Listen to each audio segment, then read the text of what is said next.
Assalamualaikum warahmatullahi wabarakatuh. Selamat datang di channel Sahabat Nagas.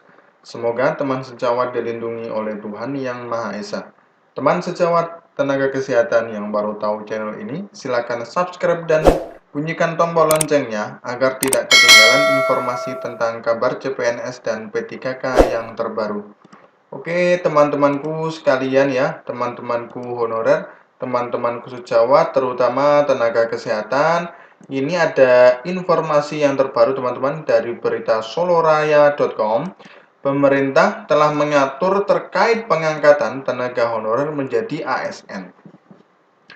Adanya ya, pengangkatan tenaga honorer menjadi ASN ini dirilis langsung oleh Kemenpan RB melalui surat edaran resminya nomor B 185 garis miring M.SM.02.03 garis miring 2022. Pemerintah mengadakan pengangkatan tenaga honorer menjadi ASN disebabkan karena undang-undang ya teman-teman ya, karena Undang-Undang 5 tahun 2014 yang membahas tentang ASN, di dalam isi undang-undang tersebut dijelaskan tentang status kepegawaian di lingkungan instansi pemerintah yang hanya terdiri yakni PNS dan P3K.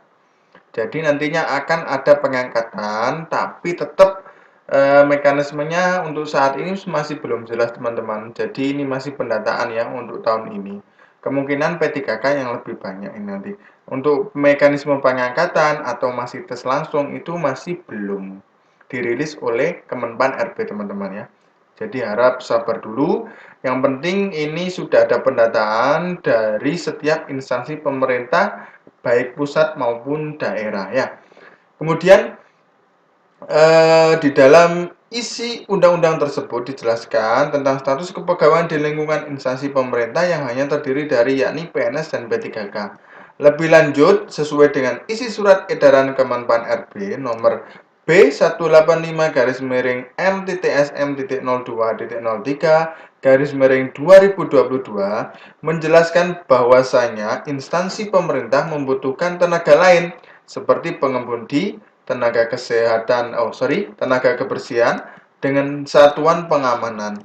Nah, hal tersebut dapat dilakukan melalui tenaga ahli daya atau outsourcing oleh pihak ketiga dan status tenaga ahli daya tersebut bukan termasuk tenaga honorer. Jadi mohon maaf teman-temanku, ini rencananya yang istilahnya dari tenaga lain ya.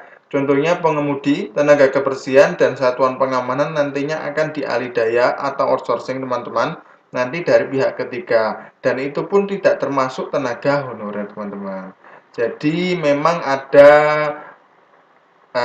wacana seperti itu teman-teman. Tapi kayaknya dari instansi-instansi pemerintah pasti memperjuangkan bagaimana nasibnya dari pengemudi, tenaga kebersihan, dan satuan pengamanan. Ini juga sangat penting teman-teman ya.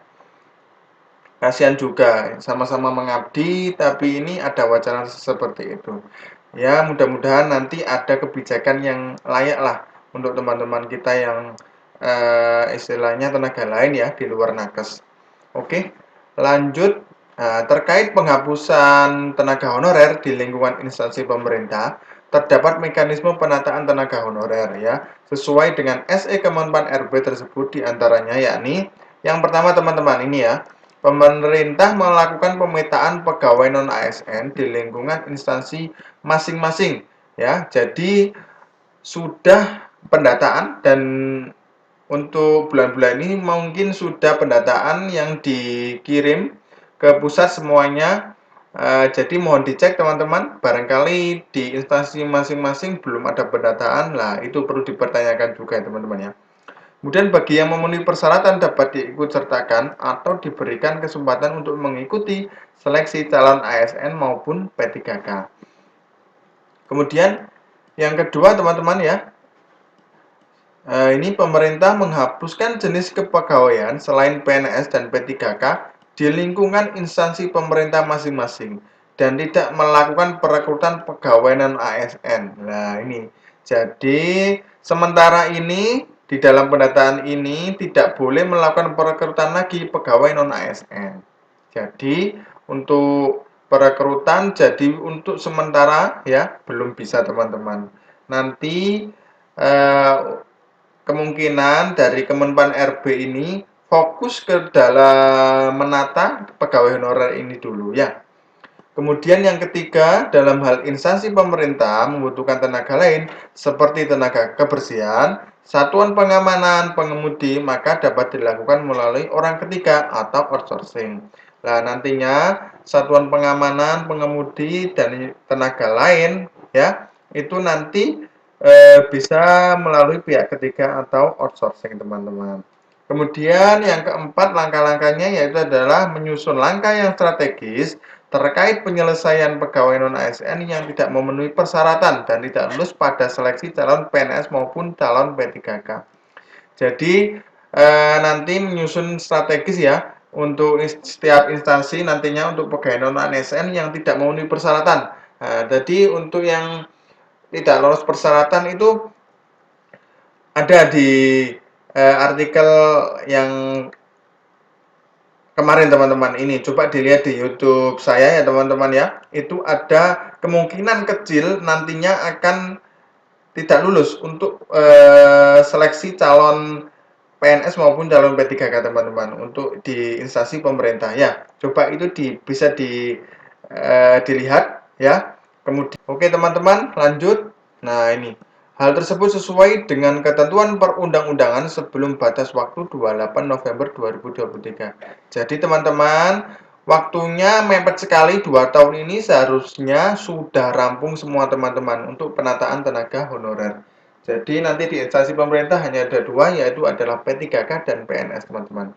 Kemudian yang kelima, bagi PPK atau pejabat pembina kepegawaian yang tidak mengindahkan amanat sebagaimana tersebut di atas dan tetap mengangkat pegawai non-ASN akan diberi sanksi yang berdasarkan ketentuan peraturan perundang-undangan. Jadi, bagi pejabat yang masih melakukan perekrutan ya akan mendapatkan sanksi. Nah, ini soalnya ini memang tujuan dari pemerintah ini menata pegawai honorer. Jadi biar jelas dan transparan teman-teman ya. Jadi tidak ada relawan, PTT, BPK, PTT, kemudian PTTPK atau yang lainnya itu nanti tidak boleh, hanya ada P3K dan PNS teman-teman ya.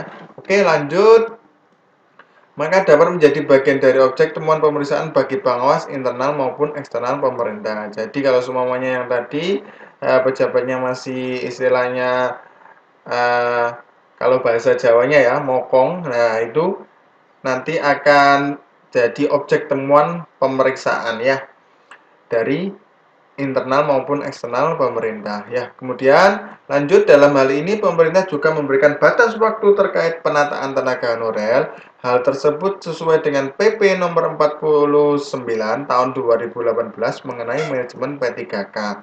Jadi di mana pemerintah memberikan batas waktu dan dirilisnya PP tersebut selama paling lambat 5 tahun teman-teman. Jadi 2018 sampai 2000 ini ya 2023 ini sudah harus rampung teman-teman ya. Jadi padahal perekrutannya itu baru 1 tahun kemarin teman-teman. Jadi kemungkinan masih untuk ini 2 tahun ini teman-teman. Jadi harus beres semuanya ini teman-teman ya. Sesuai dengan PP pemerintah ya tahun 2018. Itu artinya akan jatuh pada tanggal 28 November 2023 mendatang sebagaimana tersebut dalam pasal 99 ayat 1 pada PP nomor 49 tahun 2018. Jadi diingat teman-teman ya. Jadi pada tanggal 28 November 2023 mendatang sudah tidak ada lagi yang namanya selain P3K dan PNS teman-teman ya. Oke. Mungkin itu saja teman-teman yang dapat kami sampaikan, mudah-mudahan bermanfaat bagi teman-temanku sejawat, teman-temanku honorer. Semoga tahun ini masuk semua, amin. Semua masuk P3K ya. Jangan lupa subscribe dan follow ya ini YouTube-nya teman-teman.